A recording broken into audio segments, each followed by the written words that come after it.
Então, continuando a falar sobre as propriedades coligativas, agora a gente vai discutir as quatro propriedades coligativas que mais nos interessam e que a gente vai se aprofundar nelas.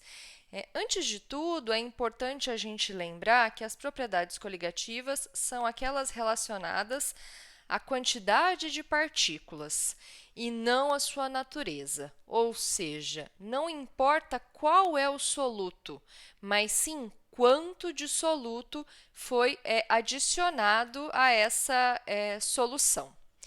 Então, a primeira delas é chamada de tonoscopia ou tonometria.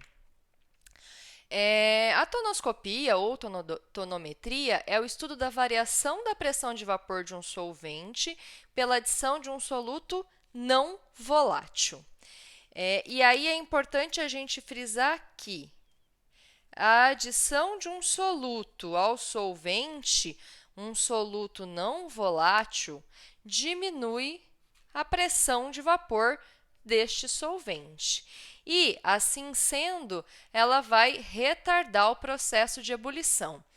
Por exemplo, se a gente tiver uma água que esteja em ebulição, um recipiente com uma água em ebulição, se a gente adicionar um soluto nela, sal, açúcar, qualquer que seja, o processo de ebulição é interrompido. Por quê?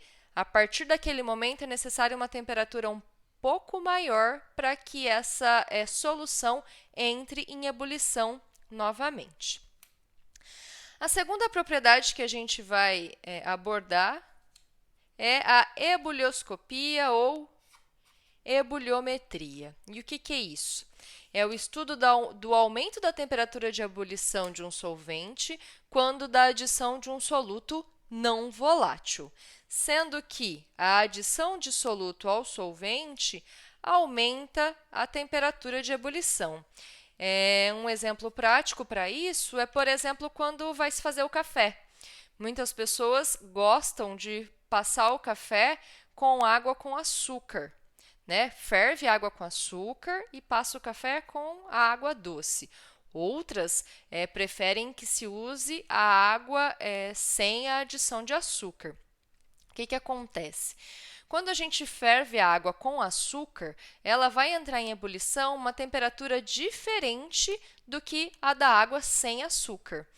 E aí, o fato de ser uma temperatura diferente faz com que o processo de extração também tenha um resultado diferente.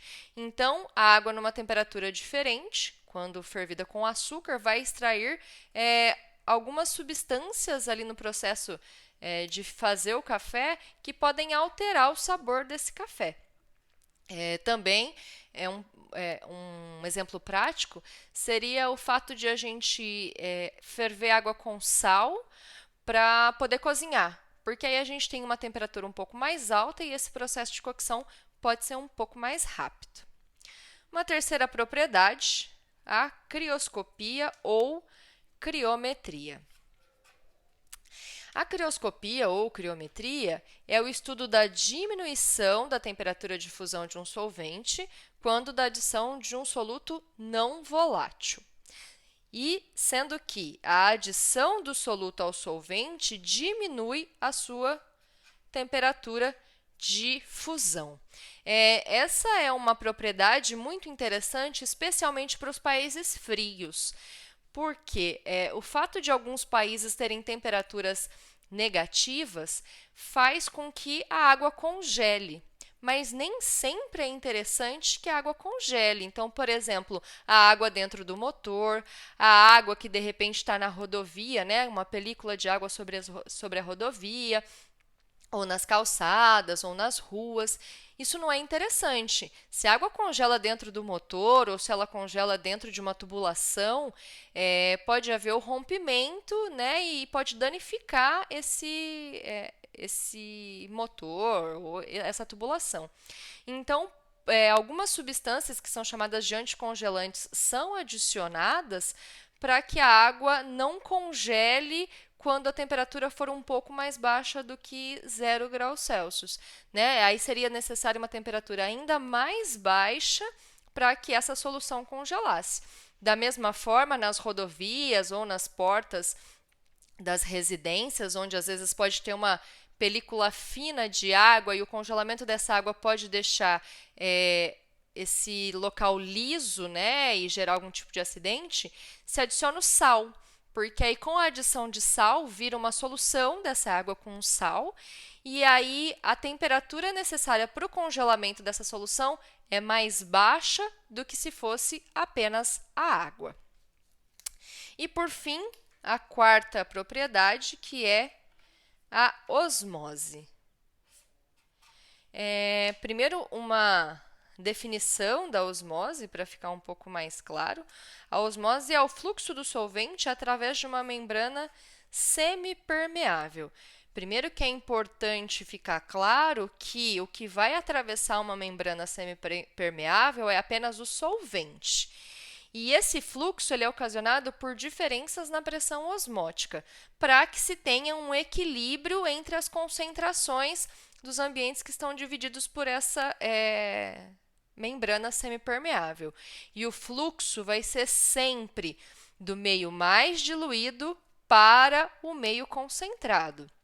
Ou seja, o solvente sai do meio mais diluído e vai para o meio mais concentrado, buscando o equilíbrio da concentração dos dois meios.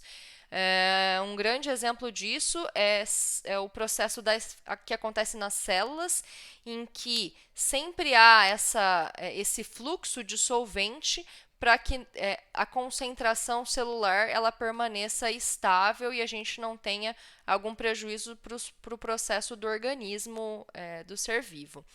Também é um processo muito usado, por exemplo, para a conservação de alimentos. Hoje em dia já não se usa tanto, se usava muito mais antigamente, mas, por exemplo, a conservação de carnes pela adição de sal, né? O fato de você adicionar sal por fora da carne, né? Colocar essa carne num excesso de sal, o meio externo a essa carne vai estar muito concentrado. E aí a água vai sair da carne para fora para tentar equilibrar essas concentrações. E com isso, né, o fato de desidratar esta carne evita processos de degradação ou ao menos retarda esses processos e assim a gente tem a conservação desse alimento por mais tempo.